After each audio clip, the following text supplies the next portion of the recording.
Welcome back to Gamescom 2013. What a game. I'm very happy to be joined by Gaming Gear's top laner, NVS. You know, let's just start from the top of that game 2. Weird picks coming out. An AD Lulu, something Heaven is kind of known for, and a Tryndamere top lane.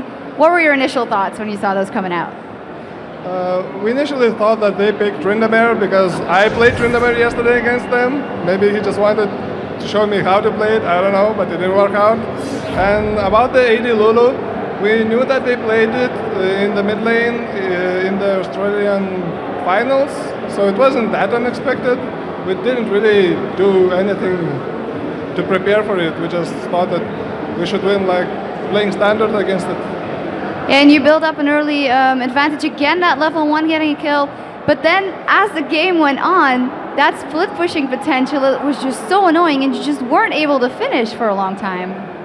Yeah, it was quite annoying. They had like 2 good split pushers and we couldn't finish the game as soon as we wanted. We tried to push it, but we made some mistakes and it made it like 50-minute game when it should have been like 25. So tell me about that close encounter with Lulu at the bottom inhibitor, where she just took you on. Yeah, I was quite fed, like 4-0 at the point, and my team was like, go back, can you defend it? I was like, sure, easily. And then I jump on her, and the fight went long because the shields, the lifesteal, and Zac is doing like, not a burst damage, but like in the long time. And I don't know, I just didn't expect him to do so much damage, and when my ignite ended, and he kept lifestealing, and I died.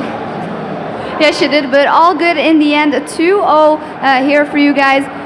We saw, though, that the same problem you had yesterday, kind of being able to finish the games and controlling that late game was, again, a factor. So what would you do to maybe work on that?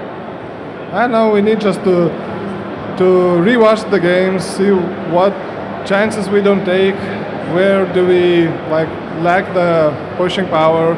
Like we should let one lane push and go to the other. But I know we just keep struggling at it.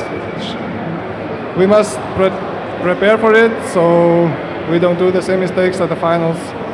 So the finals tomorrow, Pain Gaming or Dark Passage. Who do you think will take this here? After Dark Passage didn't do that well yesterday, but you said, I think they've got something in them. Yeah, everyone thinks that because Dark Passage went 1-3 in the round robin, that they have no chance against Pain.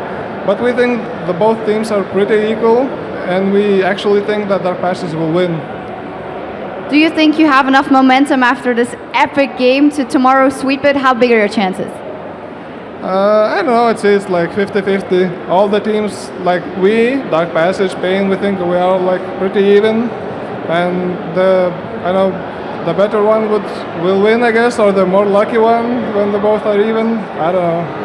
Well, let's hope it's going to be incredibly close games. Thank you very much. Now, as for us, it's time to send it back over to Jad and D-Man at the desk. All right, guys, it is time for you to help us make the LCS even better. Head over to bit.ly/LCS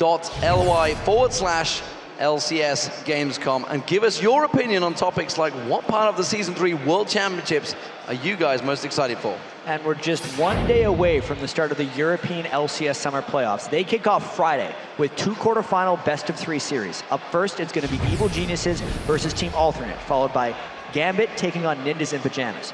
The winners' teams move on to Saturday's semi-final round, where they'll face the Lemon Dogs and Fnatic, while the losers fall into the 6th place match, with the loser in that one being dropped in the Spring Promotion Tournament. But before we get to Friday's European LCS playoffs, we still have one more wildcard semi-final match to go. Coming up after the break, it's going to be Pain Gaming taking on Dark Passage, thrown down in a best-of-3 series for a spot in the finals. A chance to keep the dreams of conquering the world alive. Don't go in there, guys. We'll be back in a flash crescendo.